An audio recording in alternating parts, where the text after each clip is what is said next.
പ്ലാൻസ്വിഫ്റ്റ് പറയുന്നത് വളരെ ഇമ്പോർട്ടൻ്റ് ആണ്. അതിൻ്റെ ഇമ്പോർട്ടൻസ് എന്താണ്, അതിൻ്റെ ഇൻട്രൊഡക്ഷൻ സ്റ്റേജ് എന്താണ്, അതിൻ്റെ ജോബ് ക്രിയേഷൻ എങ്ങനെയാണെന്നൊക്കെ നമ്മൾ പറഞ്ഞു. ഇനി നമുക്ക് വരുന്നത് ഇതിൽ തന്നെ ഏറ്റവും ഇമ്പോർട്ടൻ്റ് ആയിട്ടുള്ള ഒന്നാണ് zoom to fit, zoom in, zoom out, അതേപോലെ തന്നെ പാന്. ഇതൊക്കെയാണ് മെയിനായിട്ട് വരുന്നത്.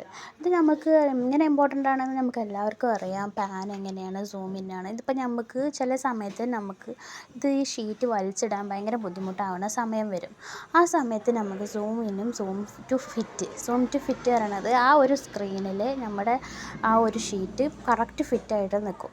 അത് സൂം ഔട്ട് പറയണതും എന്താണെന്ന് നമുക്കറിയാം. അതേപോലെ തന്നെ പാൻ പറയണത് നമ്മൾ ഏതൊക്കെ ഡയറക്ഷനിൽ നമുക്ക് മൂവ് ചെയ്യിപ്പിക്കാം എന്നുള്ളത് നോക്കുകയാണ് എന്താ പറയുന്നത് പാൻ പറയുന്നത്.